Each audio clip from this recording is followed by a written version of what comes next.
Децата се изложени на дискриминација повеќе од возрастните. Анализата на детската амбасада Медјаши покажува дека 42% од испитаните деца се чувствувале дискриминирани. Најчести мотиви за дискриминација се возраста, полот, семејниот финансиски статус, физичкиот изглед, телесната тежина, бојата на кожата, местото на живење, стилот на облекување. Оваа анализа дури открива дека еден од мотивите што произведува дискриминација е и музиката што ја слушаат децата.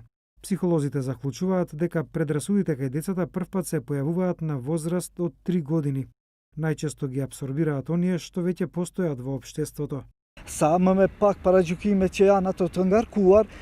Колку се оптоварени со помалку предрасуди, толку поотворени ќе бидат во комуникација со своите врсници од другите култури, региони и етникуми.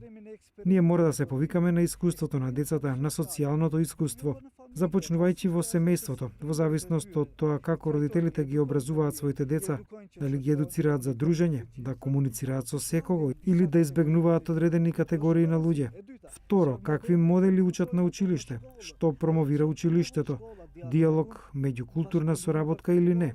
И трето, медиумите, односно средствата за масовна комуникација. Што промовираат тие?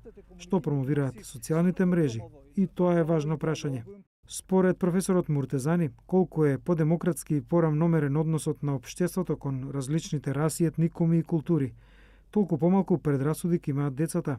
Од Медјаши велат дека дискриминацијата често се среќава и кај деца со посебни потреби, но има и врсници кои се однесуваат предпазливо кон нив. Има неколку примери токму со деца со попреченост дека застанале во одбрана. Многу е убаво чувството кога ќе видиш дека децава и до 17, од 12 до 17 годишна возраст имаат чувство на емпатија, на разбирање, застануваат во одбрана на некој кој што е помалку моќен или послаб во некоја област и поставувајќи им прашање на оние што дискриминирале, како ти би се чувствувал во таква состојба. Врз основа на анализата на Медјаши, правата на децата повеќе се почитуваат дома, па во училиштата, па во местото каде што живеат.